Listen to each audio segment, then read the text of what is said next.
अस्सलाम वालेकुम व्यूअर्स, क्या हाल हैं, कैसे हैं आप सब। आज की इस वीडियो में मैं आपके साथ शेयर करूंगी कमीज़ कटिंग करने का तरीका। और उसमें जो है जब हम फिटिंग प्लेट डालते हैं तो वो किस तरह से डालते हैं, उनका नाप कैसे लिया जाता है और कैसे निशान लगा के हम जो है फिटिंग प्लेट डाल सकते हैं जो फ्रंट बैक पे डाले जाते हैं।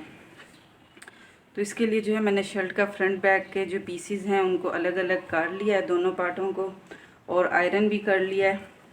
हम इनको जो है एक जैसा करके बिछा देते हैं और इनमें कोई रेब वगैरह कोई कान नहीं है। अगर आ रही हो तो वो अपनी किसी नेक्स्ट वीडियो में मैं उसको जो है निकालने का तरीका भी आपके साथ ज़रूर शेयर करूँगी। जब भी आपके पास ये गले और दामन वाली शर्ट हो तो आपने इसका सेंटर बनाते हुए इस चीज़ का ज़रूर ध्यान रखना है कि जो गला है हमारा ये बिल्कुल एक जैसा है दोनों साइडों से, और इसका सेंटर भी एक जैसा ही हो, बराबर हो, इस चीज़ में फ़र्क ना हो। अगर इस चीज़ में आप में थोड़ा सा भी फ़र्क आ गया तो जो गले का लेवल है वो एक जैसा नहीं आएगा। तो सबसे पहले हमने जो है कमीज़ की लंबाई का नाप लेना है कि हमें कितनी लंबाई तैयार चाहिए। तो वैसे तो आजकल लॉन्ग ही शर्ट्स चल रही हैं, कोई इसमें इतना इशू नहीं है, शॉर्ट शर्ट का फैशन नहीं है।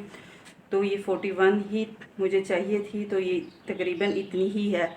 2 इंच एक्स्ट्रा इसमें जो है सिलाई का मार्जिन जाना है, तो इसकी लंबाई बिल्कुल ठीक है। अगर आपने कम या ज़्यादा करनी हो तो वो आप अपने हिसाब से कर सकते हैं। तो कम से कम सिलाई का जो हक होता है वो आपने इसमें 2 इंच का रखना होता है।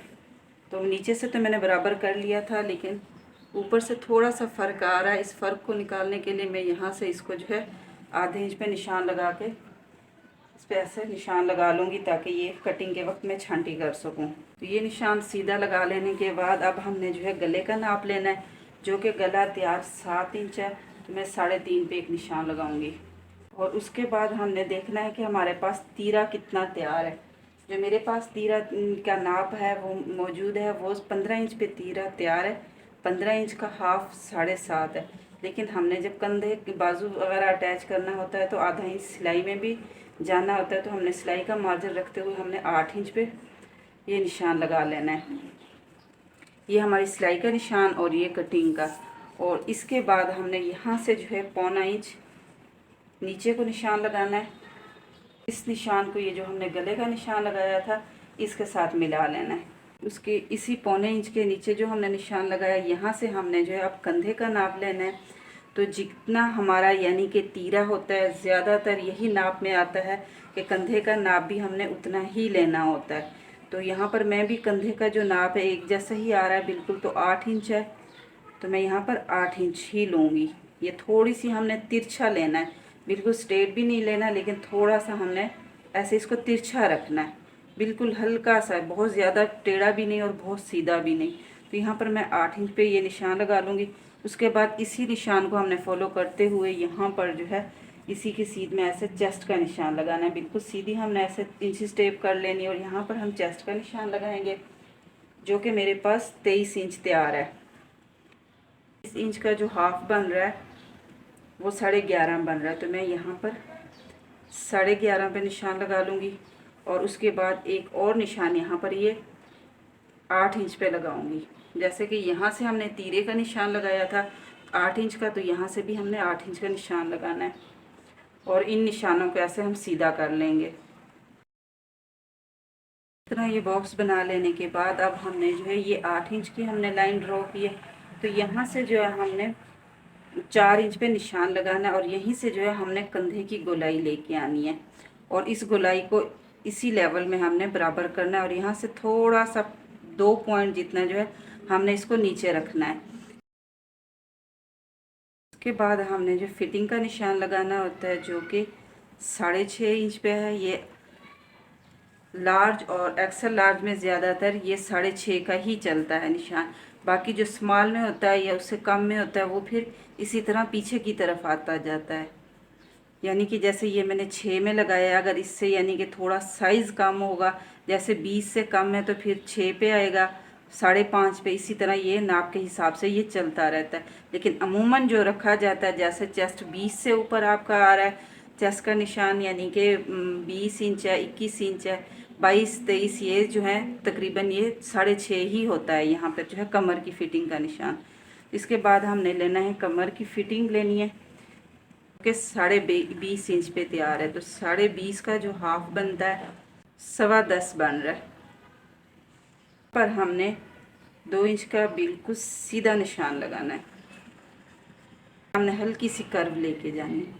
इसी चीज़ का ध्यान आपने सिलाई में भी रखना होता है। अगर आप इसको डायरेक्ट ऐसे तिरछा ले जाते हैं ना, तो ये देखें इतना फ़र्क आ जाता है, तकरीबन आधे इंच का। तो ये यहाँ से जो है कमीज़ की जब हम पहनते हैं फिटिंग तंग होती है, ऊपर से जो है कमीज़ फंस जाती है। तो वो इसी चीज़ की वजह से है, क्योंकि आप यहाँ से जब आप चेस्ट का निशान लगाते हैं, तो चेस्ट और कंधे का, तो यहाँ से सिलाई आपने सीधी ऐसे लेके जानी होती है।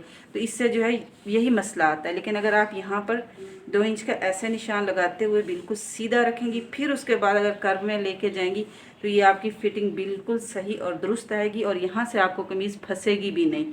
वाला जो निशान है ये इस तरीके से जो आप लगाएंगी ये गलत है और ये वाला सही है।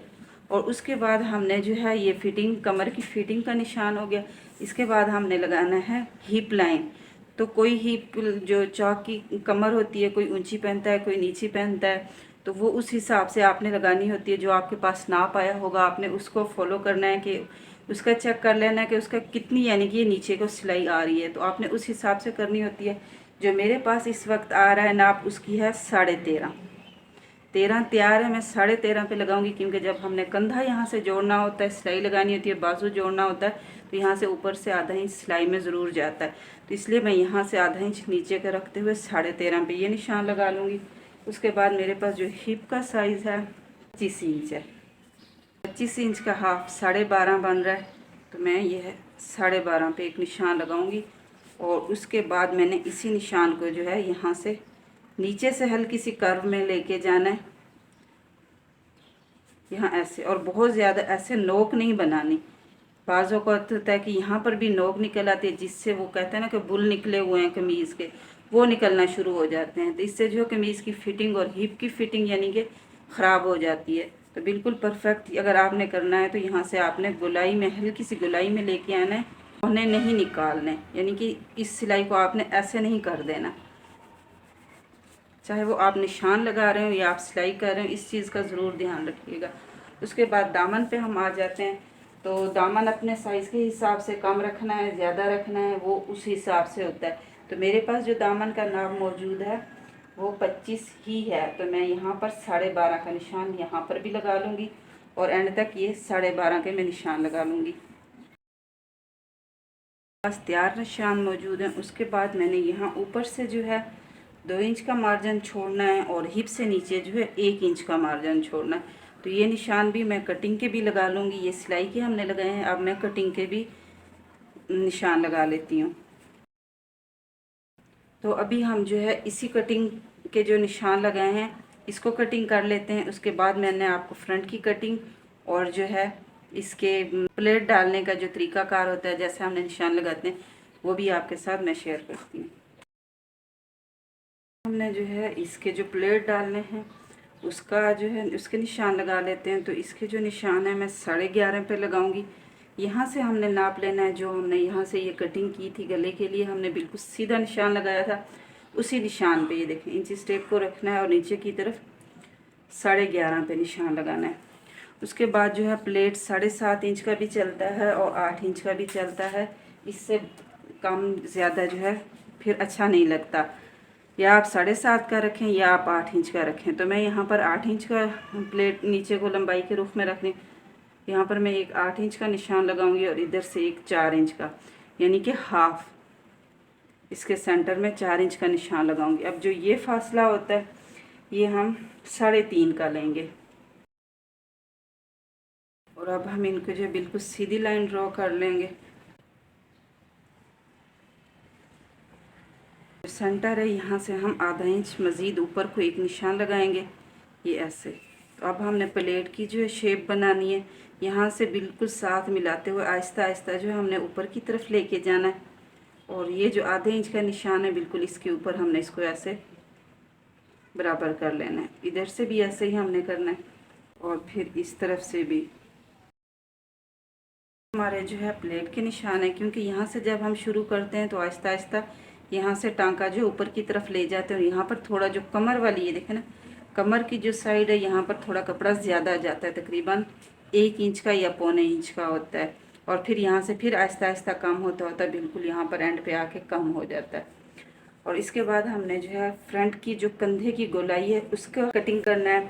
तो इसके लिए मैं यहाँ से जो है बिल्कुल कम कपड़ा लूँगी, यहाँ से तकरीबन 3 इंच से जो है बिल्कुल कम, और यहाँ से जो गोलाई आ रही है यहाँ से मैं 1 इंच का जो है निशान लगाऊंगी और इसी निशानों पे हम जो है फ्रंट की कटिंग कर लेंगे।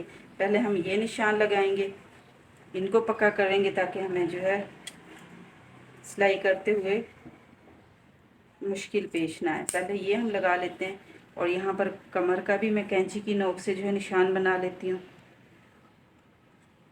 और हिप से भी। उसके बाद हमने ये फ्रंट का पार्ट उठाना है, ऐसे अलग कर लेना है बहुत एहतियात से। चाहे तो आप इसको पीछे भी कर लें, लेकिन मैंने अभी ये इनके निशान भी पक्के करने, इस वजह से मैं जो है फ़िलहाल ये फ्रंट का पार्ट ही ऊपर को कर रही हूँ और इस पर कटिंग करूँगी। उसके बाद हमने यहाँ पर ये निशान लगा लेने कैंची की नोक से, और फिर दूसरी साइडों पे भी 4 पीस आ रहे हैं, यानी कि फ्रंट की भी दोनों तरफ और बैक की भी दोनों तरफ हम इसी तरह निशान ड्रॉ कर लेंगे।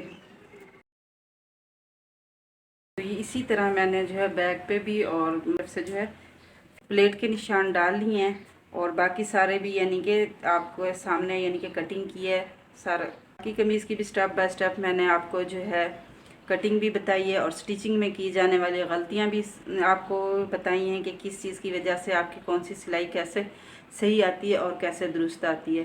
तो ये थी मेरी आज की वीडियो। अच्छी लगे तो लाइक करें, शेयर करें